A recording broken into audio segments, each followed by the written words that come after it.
back. How was your weekend? Good? Anything exciting? Nothing?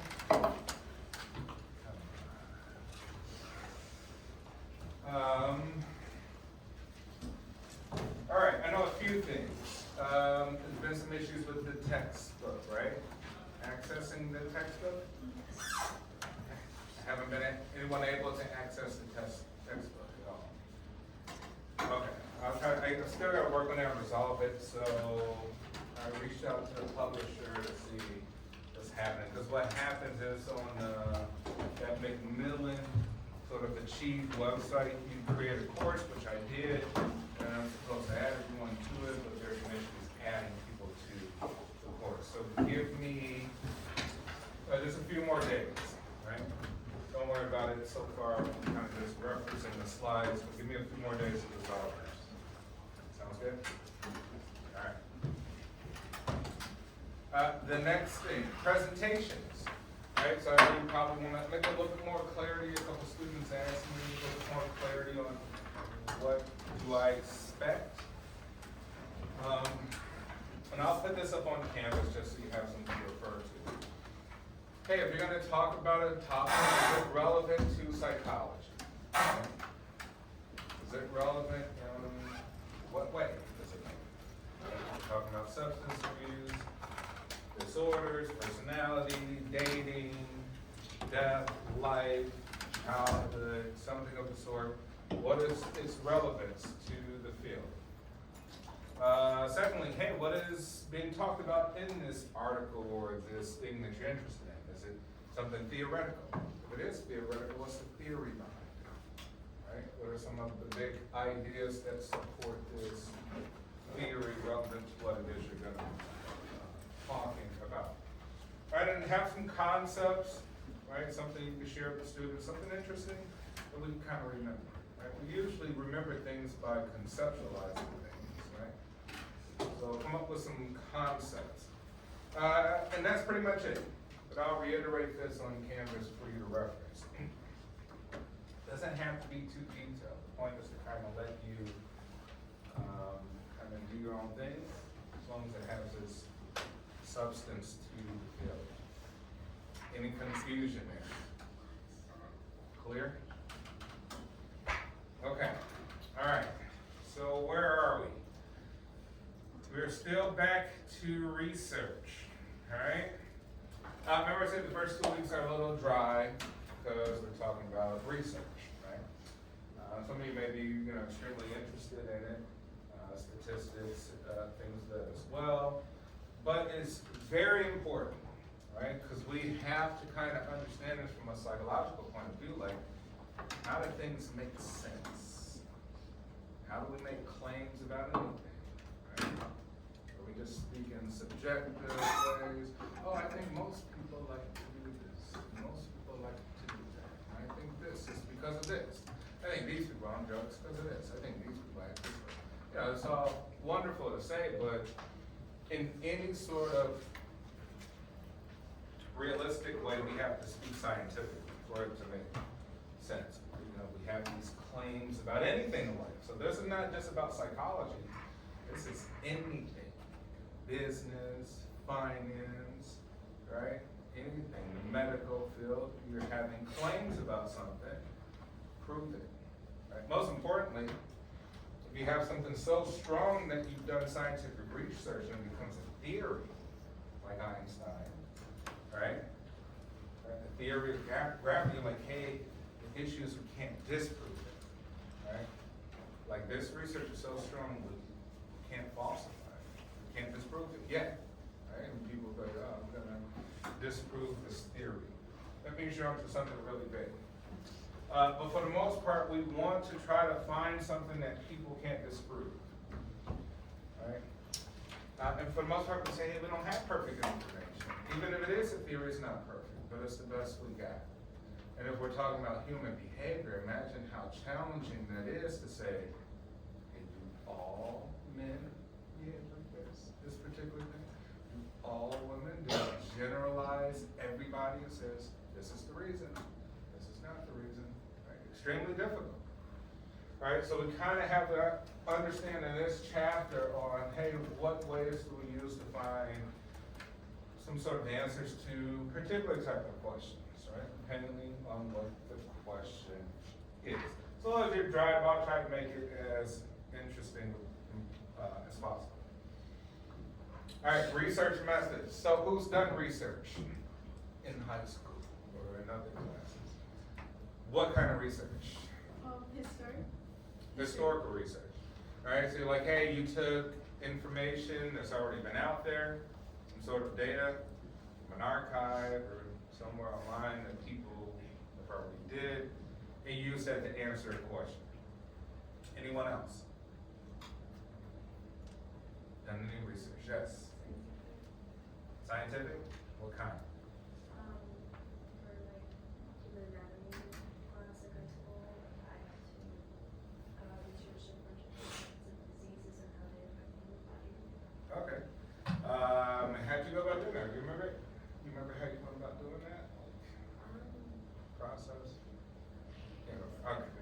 Don't remember. Okay, but we say human anatomy, right? Hey, I have a question I'm curious about. Okay, great. First things first. Question. Right? Second thing is, hey, what do you think will happen? Hypothesis. You know, I think this happened. Third is everything else that we're about to learn. All right, so we say there's some challenges with the methodology, right? Specific methodology for specific research questions. What's the goal? How do we design it? What's the difference between qualitative, quantitative, psychological and biological evidence? How do we get that? Some explanations, the ethics, and looking back and looking ahead. Anyone ever want to get a doctorate or PhD? One person. Why? What does he want to do with it? Well, I want to be like an actual doctor. I don't know what actually kind of look like. I want to be like at a medical school. I want to also like do research for like fertility. Okay. All right, awesome. Anyone else? This is it. Who's getting a master's at least? To MBA, right? Yeah. We didn't get a master's in. What do you plan on getting a master's in?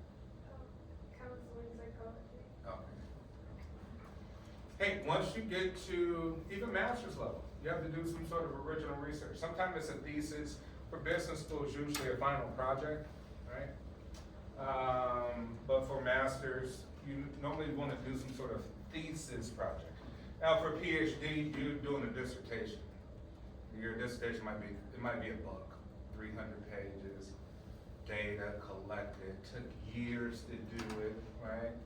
A lot of challenges, people don't make it. It's almost like the military. Like once you pass it, like there's just an understanding that you've been through this ridiculous process, right? Worth it, but at the very least, it teaches you what scientific research is, original research. Hey, why do we need this research? And why do we need different methods of research? We're biased. We're all biased, right? Any answer we give is a personal, subjective experience based on your race, ethnicity, where you come from, the information that you heard, right? Your life experience. The bias is inescapable. We all have different types of bias. What's some biases that you can think of, personal or cognitive bias? What kind of bias? And you see it every day. You hear from it. Who can think of a bias?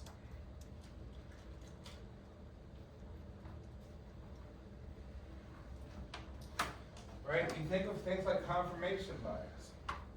Say you have a belief. Say you had a belief for so long that's part of your life, part of your being.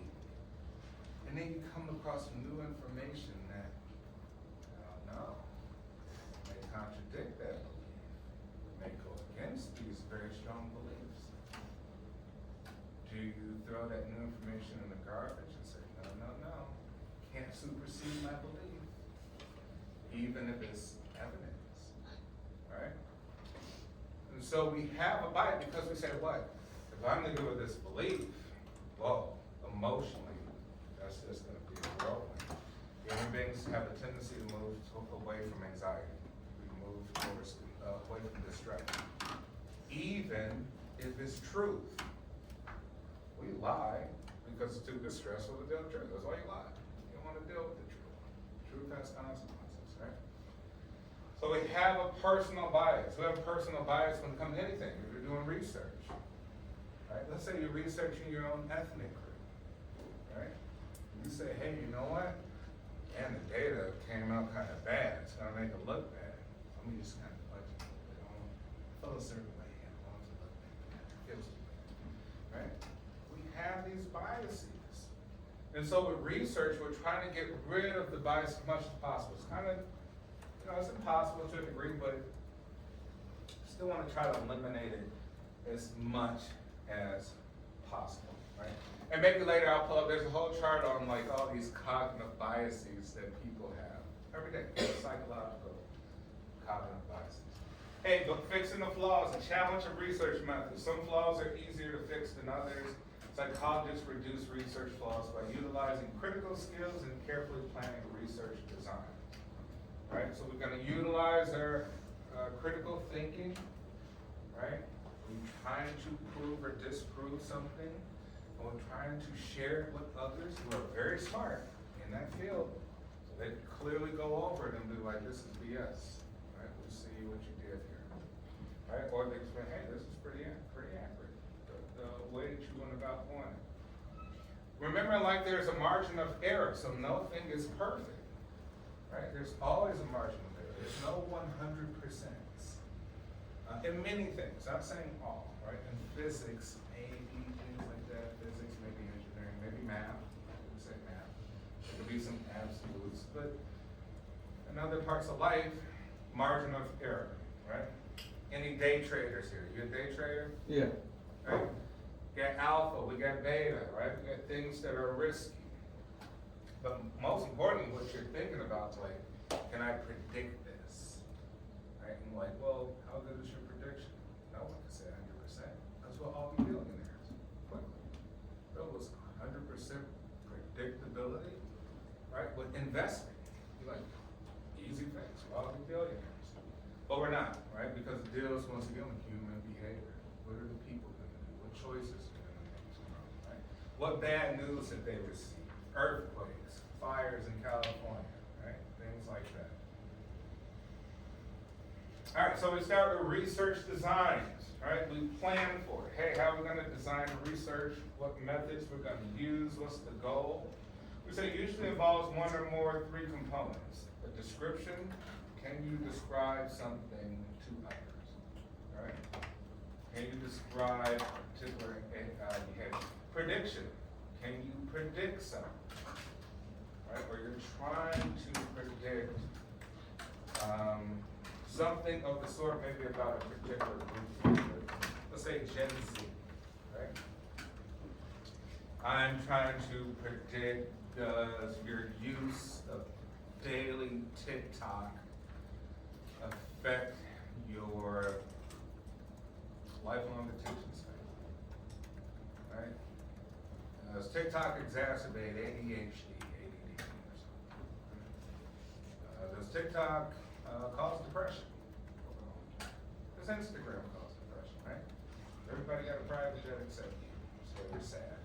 Everybody got $1 billion, now you want it, now you don't have it. You want all the cool cars, cool clothes, and success, and status, and privilege, you want it all, right? Don't have it, now you're depressed. Everybody's life looks so exciting.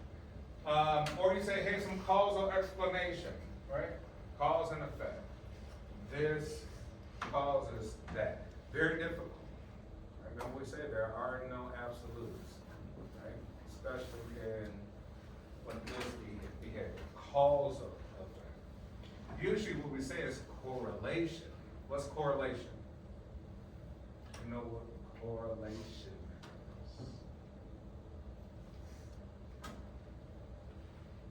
Right? I think half the time the answer is in the word relation. Relationships, right? Correlations is the strength of relationships between maybe 2 things or more, right? Like, man, this thing has a very strong relationship to this. When I change this, this kind of changes too. This this thing either goes up or goes down with the movement of that, right? So usually we look at correlation, but correlation doesn't always equal causation, which we'll learn in a minute here. All right, description, careful, systematic depictions that establish basic facts about the topic under study, right? We're trying to depict something, something about maybe behavior. Descriptive information that provides foundation for future research, right? So usually when you're asking a question or you're trying to describe something, right? It's not a very short sort of question. If you look at any research, you're like, man, this is long, like even the title is long, right? Because it's very difficult to put in very detailed information into a very small packet, right? But you want to be as careful and systematic with how you describe certain information.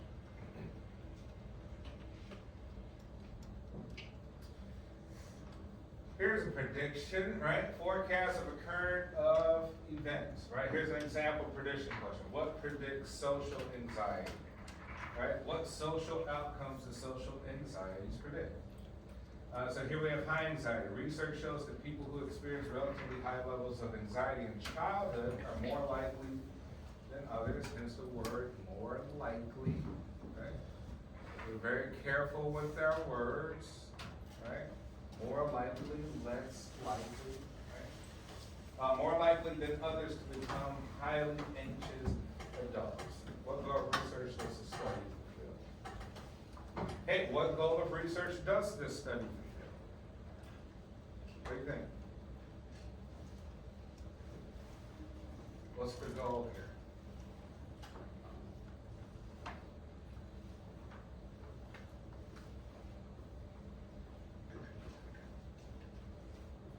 We say relationships, right?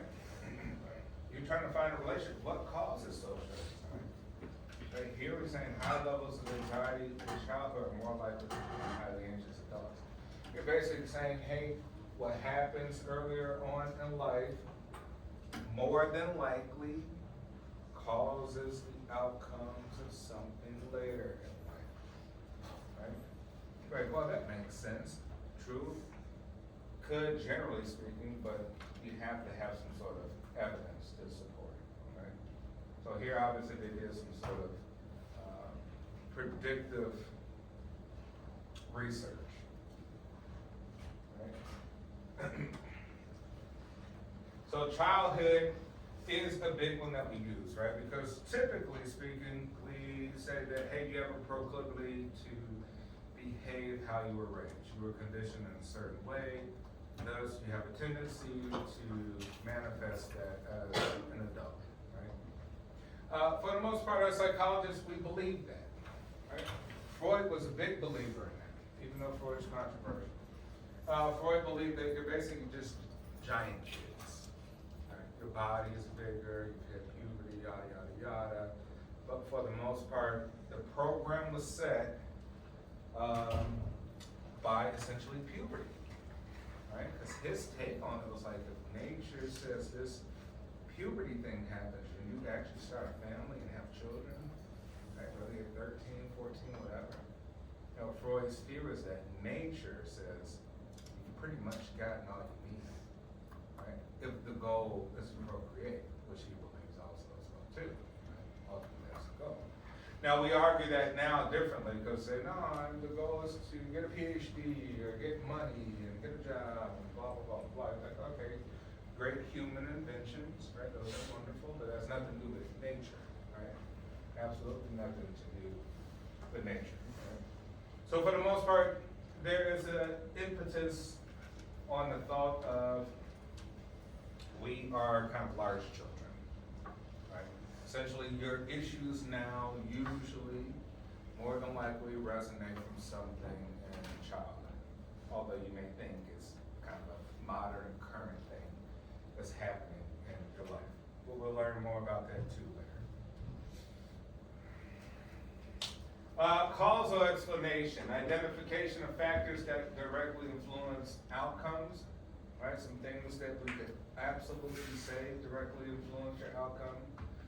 Involves some sort of manipulation of what variables, right? We got some importance of cause explanation, understanding how the world works, and facilitate practical application. Remember we say, hey, it's good to have theories, it's good to have concepts, we're learning all this stuff in school, but it's useless if we can't apply it in real life, right? Absolutely useless, so we have to think of the utility of the research, right? How does this research even apply? Right?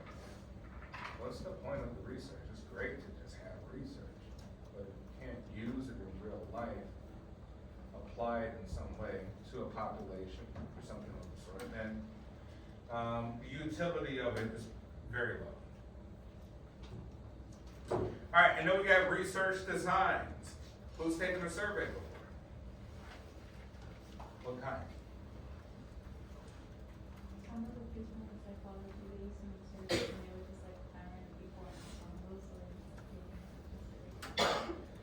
Yeah, hey, survey's quick, it's easy, it's fast. I go wait in the hall and say, hey, you have 2 minutes? Let me ask you something. 5 questions, right? And do that to everybody. At the end of that time, I could be like, man, I got some survey data. Hey, what did you learn? Oh man, people ask this, this, and that. So, but then I show it to everybody, I'm like, man, it must be true. That's what they told me. Right? They answered the question. And then you may ask some question about, oh, Dr. Ross, were they in a rush? Like, yeah, they were trying to go to class. So if they're in a rush, time restraint is distressful. I don't know if you get an accurate answer. So somebody may question the day. I don't know. That's a little skewed information. People in a rush, they didn't have time to come on, relax, answer the question, right? Some of the sort of, hey, did you give them some money? But yeah, I offered them $5 real quick, right? We can argue that as well too, right? We can argue many things. So what I'm saying is, regardless of what you read, you have to still kind of question some of the things beyond, and that's what makes a good researcher. The thing is, a lot of people don't want to become researchers. They just want to learn to apply in real life, right? But to be a researcher requires a lot of critical thinking skills, questioning of even about questions, right? Looking at the flaws of the questions within themselves. Because think, when we start with a question, the true genius of anyone who's discovered anything wonderful is that they probably asked a different question than you and I usually ask. So when Einstein thought about gravity, right, and Newton came up with the apple and this force, right? Einstein asked different questions that most people were asking about gravity, and he discovered something new. So think of how important the question is. We may simply just be asking the wrong questions about anything, about behavior, about life, right? Usually we may be asking the wrong questions. So we say surveys, easy, quick, you can go online, SurveyMonkey, anything like that. Oftentimes you're being paid. But the great thing about it, we say pros and cons. You can get a lot of people. I can put a survey online, offer $25, survey takes 5 minutes. Everybody's going to $25 for it, right? $25 gift card to Amazon or something. Everybody. Everybody get 10,000 people that participate, right? But you say, hey, that's not a lot of time to answer questions. What kind of questions did you ask? Yada, yada, yada. So it goes back, hey, that's good information to a degree, maybe some good starting information, but it may not be like very strong information, depending on the question, obviously. The purpose of the research. And then correlational studies, maybe say relationships, right? You want to learn if A impacts B, if B impacts A, the relationship between two things. Does marijuana affect learning, right?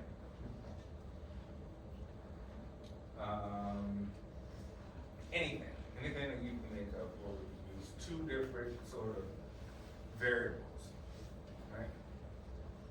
And experimental design as well too, where we can kind of use control groups and non-control groups, like we can do blind studies, double-blind studies, right? We can split up two groups, offer them one a placebo, fake sugar pill, and we want to know the effects of a real pill, right? So we give them a fake pill to half of the people, real pill to half of the people, and then we study the effects. And what we come to find out, oh man, the people who get a fake pill still reporting all these different changes, right? And then the people who we gave a real pill to, they're like, man, nothing really changed. Like, that's interesting. How did that happen?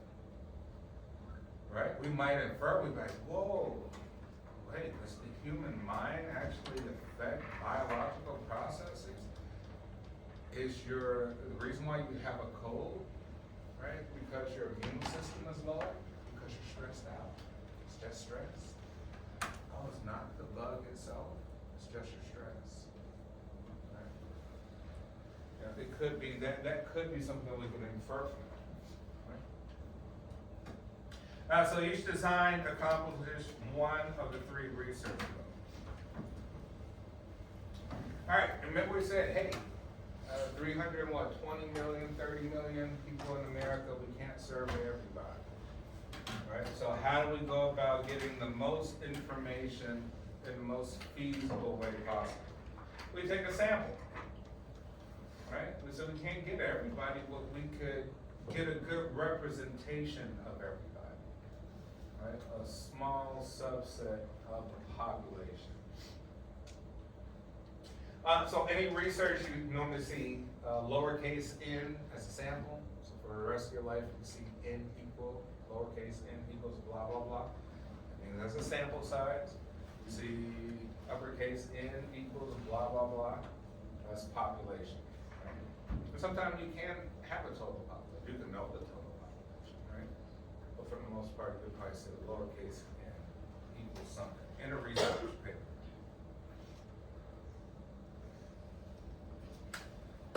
All right, and then survey methods. Let me think before we continue. Maybe I got a good question for you. Hey, what could be here for the next couple minutes? Ask your group, if your group members here or not. What could we think of a question, a correlational question, a research question about two different variables? Come up with a question.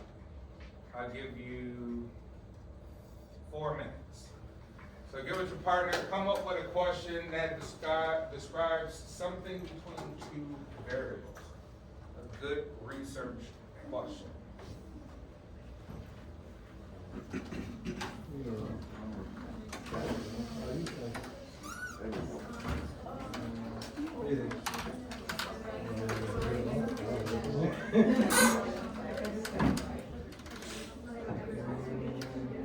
Okay, so two parties.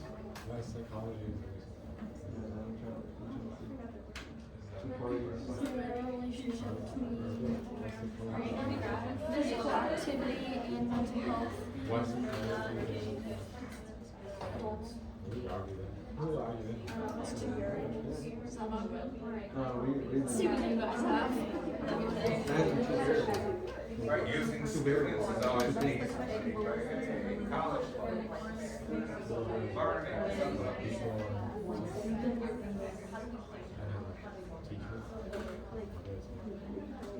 Normal people.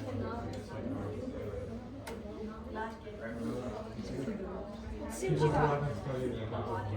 You guys got it. I spoke last time. So. People who have studied they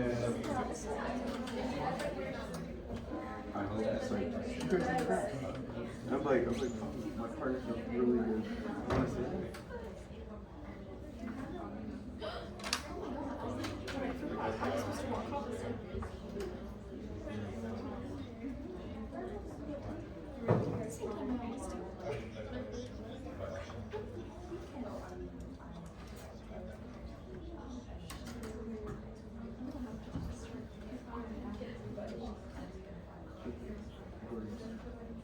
Hey, good job on the discussion questions too. I'll put another one up, today, so later today. There'll be another, discussion portion.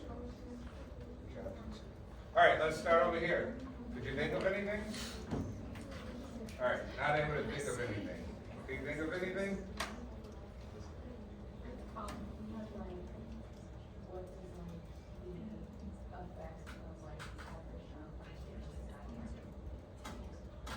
Okay, the effect of adverse childhood experiences on group X, any group that we offend. Okay, good. We said something like, how does Instagram affect certain age groups, or we could do something like the ages of like 13 or 14, how that affects them in the year. Okay, how does what affect it? Instagram. Oh, okay, yeah, all right, so how does the use of Instagram, affect 13 to 17 year olds? All right, we can even go further, you know, we can say, hey, all right, we studied them when, right? Maybe we studied them 2013, 17, but then if we want to know the real outcome and effects, we gotta call them back in at 21, 22, give them a report. Okay, we'll talk about that, which is kind of a longitudinal study. What about back there? We kind of had like the same thing. We had what is the relationship between the influence of social media and anxiety levels in teenagers? Okay, relationship between anxiety levels and social media for teenagers. Right, so 3 different things. Okay, great. We have said like how does not getting enough sleep like affect like a person's well-being? Okay, how does the lack of sleep affect overall well-being? Okay. It was, how does drugs affect the different age groups? Drugs. All right, we can say, how does drug affect different age groups? And we can get more detail, right? We can say, well, what treatments, right? And then what age groups? Yeah. But that's a good place to start. What about him? We said like the relationship between physical activity and mental health in adults. Okay. Physical activity versus overall mental health. Right. Nothing. Okay.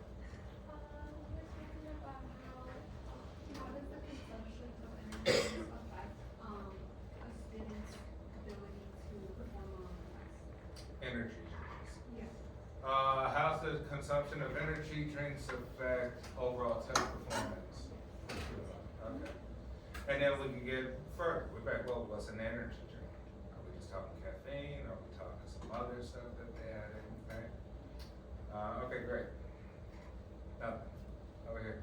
We said how does the technology, the access of technology at an early age affects the relationship with your parents? I mean,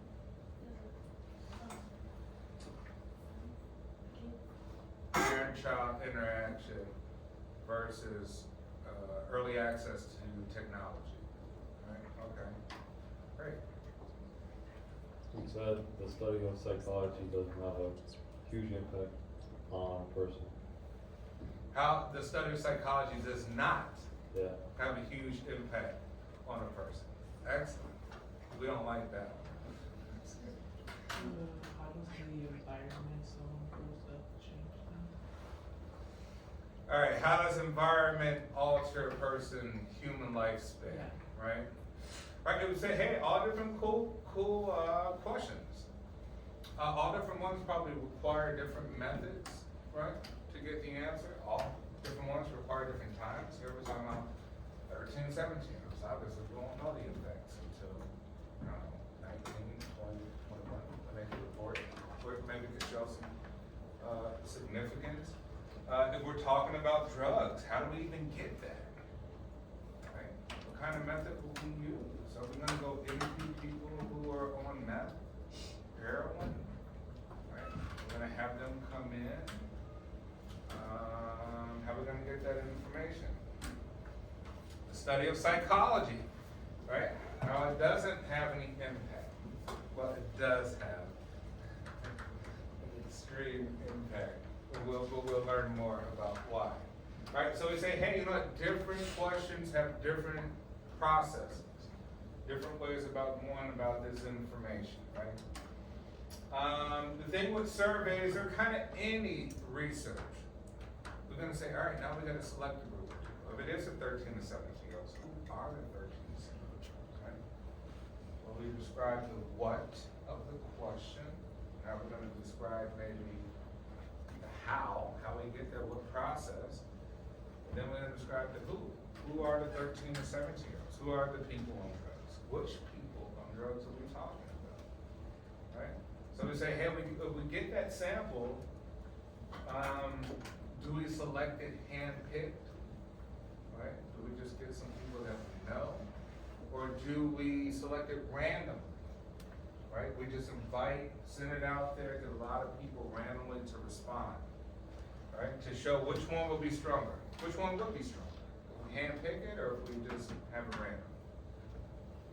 What would be sort of stronger to research?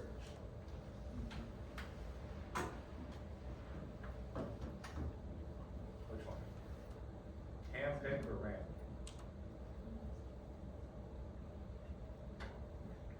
Remember, the point of research, one of the major points is to eliminate bias. If we hand-pick, that's a bias. Right, man, we picked you for a specific reason. That's a bias. That's a personal reason. Right? Random is good, because random kind of eliminates the most bias for any reason. Right? So you want to randomly select someone, right? Because it eliminates the bias. All right, and then the second part is a variable, right? X and Y and Z, right? Any variable. We can give it any name we want to. A, B, C, D, E, F, G. It doesn't matter the letter. What the variable is, it constitutes a certain group or a certain individual, a certain aspect of something, right? That's what a variable is. Right, and so we can have variables within our study. If we're talking a correlational study, like, hey, I want to see the effects of X on Y. I want to see the effects of Y on X. In fact, there's no effects. Absolutely no effects whatsoever. Great. Those are good conclusions. Right? At least we made the effort. And then scatter plot, graph that displays the relationship between two variables. Right? Remember, we live in a two-dimensional, well, we live in a three-dimensional world, right? But we usually illustrate things in a two-dimensional way, right? So we're limited. We don't live in a four-dimensional world. Here we always in two dimensions because we always have an x-axis and we always have a y-axis. We can make it three-dimensional by adding the z-axis, right? Something that shows the depth, right? Something that shows like a line that goes through. But we're keeping it simple. Here we're looking at the scatter plot using two variables to compare rainfall inches per hour versus the people using umbrellas. Like, hey, what's the percentage of people, what percentage of people use umbrellas depending on the level of rainfall, right? Depending on the level of rainfall. You can easily plot this. So we say, hey, you know what? Two people, if less than 0.2 inches of rainfall per hour, right? We say, hey, 98% of people use an umbrella if there's at least 1.4 inches of rainfall per hour, right? I mean, this would be good information for who? Who would this be good information for? Who would, what information, how would this be relevant?